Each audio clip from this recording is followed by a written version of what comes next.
So she at least admits she's bitter, but then she blames God, and that's very typical. You see, we could ask, did God cause the circumstances or just allow them?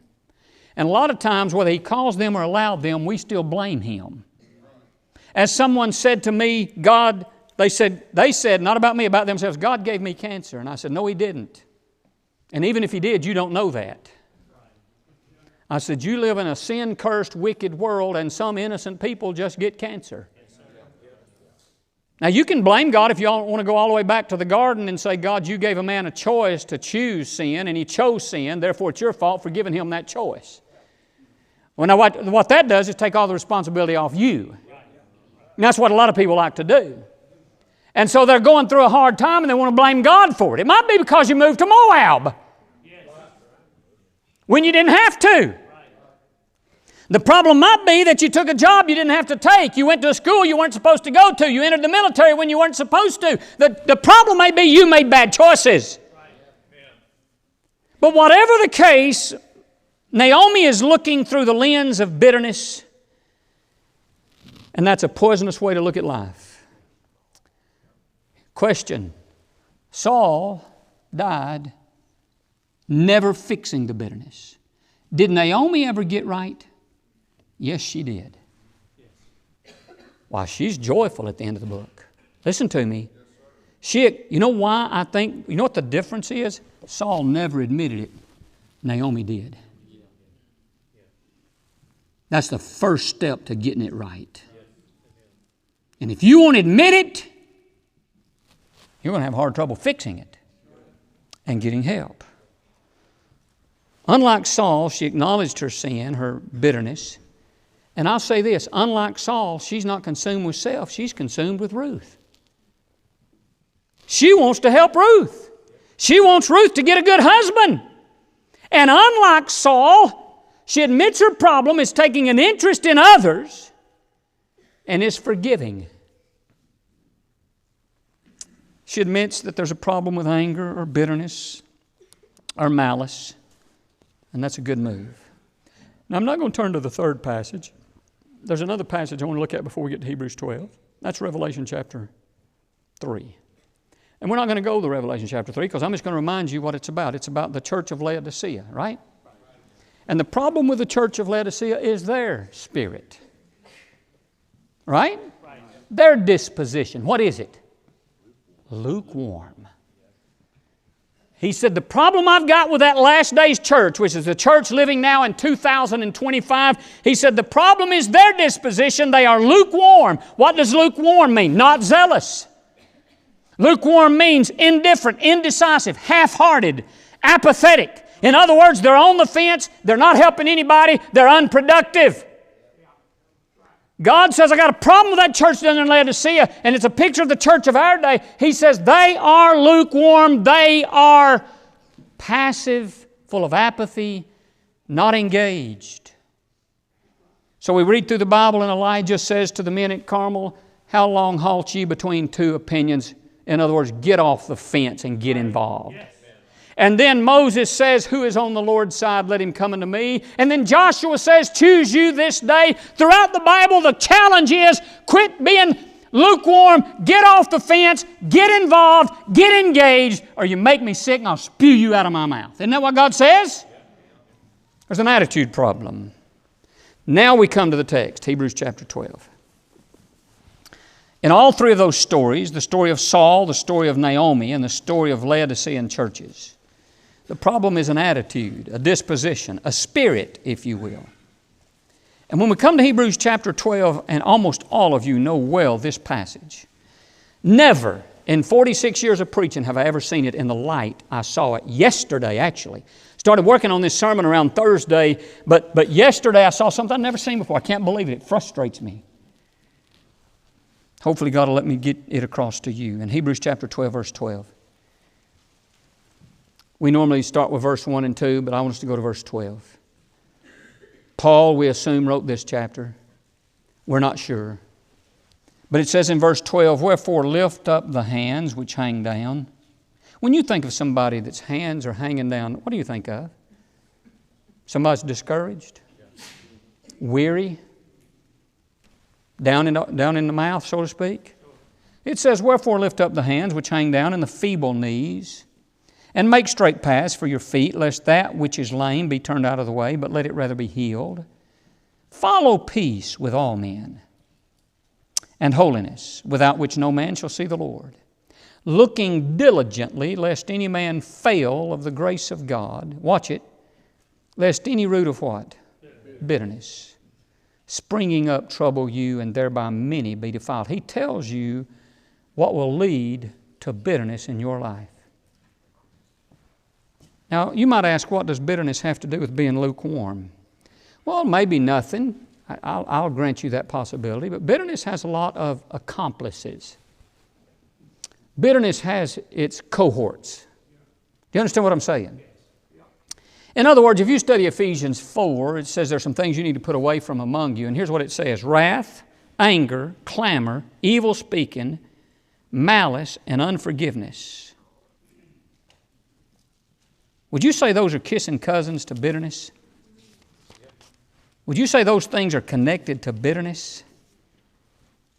The next verse says, let all bitterness, or the first part of the verse, let all bitterness and wrath and anger and clamor. Bitterness is connected to all these things. Now please bear with me this morning. Bitterness has her cohorts.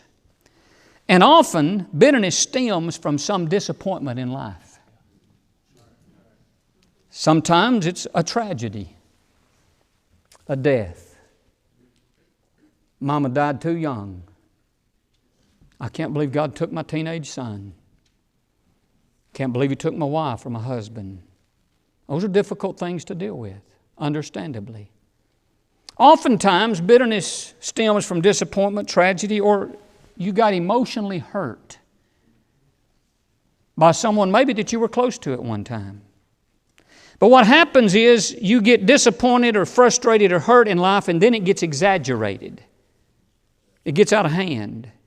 There's some real good examples of famous bitter people.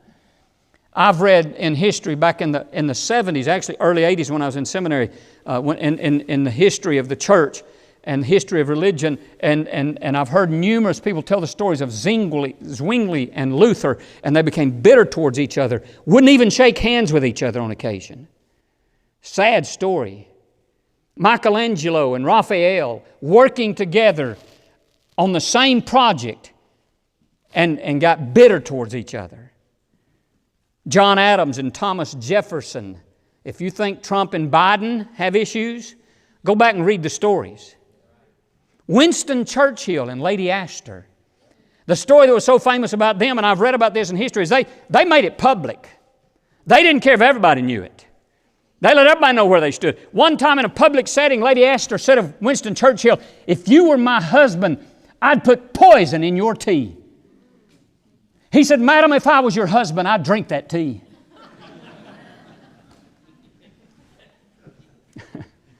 Bitterness. I've met people still bitter 30, 40 years later after the incident took place. I can put names and faces to that comment I just made. 30 years after the fact, still walking around with bitterness in their heart. And here's the sad part, and justified. Literally justified. Bitterness is possibly the most deadly of all human emotions. It is called emotional cancer. But what you and I forget is bitterness has her cohorts, her accomplices. Somebody said bitterness is anger that has been cultivated. If you ever meet somebody that's bitter, how will it manifest itself? They're harsh, hypercritical, judgmental, unforgiving. And you and I see the outward manifestations of bitterness, but it's like an iceberg. That's only the tip. The worst is underneath. The poison is underneath. And it just ekes out every now and then. It's poison. Listen, if you're battling bitterness or you're headed in that direction, I promise you, it is poison to you emotionally, it is poison to you spiritually, and it is poison to you physically. It will mess with your health. So as I studied Hebrews chapter 12 and have heard and preached myself sermons on bitterness from verse 15, there's 4 things I want to give you fairly quickly this morning. Number 1, the source or the start of bitterness. The source or the start of bitterness. Because you know the context in chapter 11, you got that great heroes of the faith chapter. And you read about all those people in Hebrews chapter 11 who went through quite a bit of difficulty in their race. They're running their race. That's what the Bible calls it in chapter 12, verse 1. They're running their race, but they have to run against obstacles, don't they? They have opposition just like you and I have opposition. They have hurdles to overcome just like you and I do. That's in chapter 11. Then when you come to chapter 12, it starts out with a runner. Wherefore, seeing we also are compassed about with so great a cloud of witnesses, let us lay aside every weight and the sin which does so easily beset us, and let us run with patience the race. It starts with a runner or a race. Now notice verse 12. If the context is a race, what's going on in verse 12? Here's a runner that's getting weary. Could you consider that as part of the context? Maybe discouraged in the race. Does that happen? You better believe it. It's happened to me a few times. More than a few in 46 years. So it looks like verse 12 might be one of these runners, and he's very weary and discouraged in the race. But then there's a warning in verse 14. Follow peace with all men, and holiness without which no man shall see the Lord. Strive for peace, or it'll lead to bitterness. Verse 15 is the bitterness. Bear with me. I'm trying to make sense out of this chapter, unlike I have in the past. Just picking a verse out and talking about bitterness. Let's put it in its context. Let me tell you the greatest challenge in your life. You ready? People.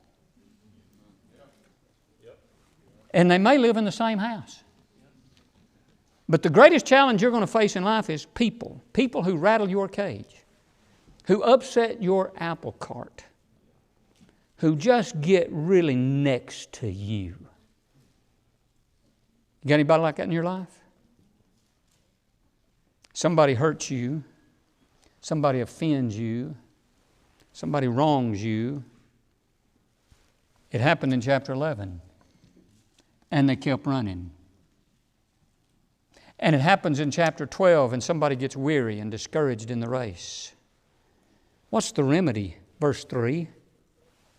For consider him that endured such contradictions of sinners against himself, lest ye be wearied and faint in your minds. Why don't you consider what all Jesus went through on your behalf? You reckon he got attacked and criticized and falsely accused? It was a contradiction against him when they nailed his hide to the wall, when they talked about him being an illegitimate child, when they railed on him and said that he was a murderer, when they railed on him and said he was causing trouble in the country, when he was going against Caesar, they were all liars. But 1 Peter says when he was reviled, he reviled not. And you know what the writer of Hebrews 12 is telling you? You're going to face some opposition. Handle it like he did. How'd he handle it? You know what you get in these next few verses? Listen, you got verse 3 says, consider Jesus. And then verses 4 through verse 11 is about your daddy chastening you, whipping you. Isn't that odd? You ever thought that just sort of come out of nowhere? That he's talking about running your race, and there's going to be some opposition, there's going to be contradiction, just like there was in Jesus' life. And then all of a sudden he starts talking about chastisement and said, listen, your daddy chastised you and you accepted that. You know what I think God's telling us? Some of these people that rub you the wrong way, God lets them in your life to work on you, to grow you. You run from everybody that's going to be a problem in your life, you might as well leave this church today, because some of us are going to be your problem. It's life. There's people in this church that rub me the wrong way. You know why I love them? Because I know I rub people the wrong way. We all do. We're different. And somebody's going to say something they shouldn't have said about you. Get over it. Move on. What I'm telling you is it looks like God, when you get hurt or you get wronged, it might just be what you need in your life.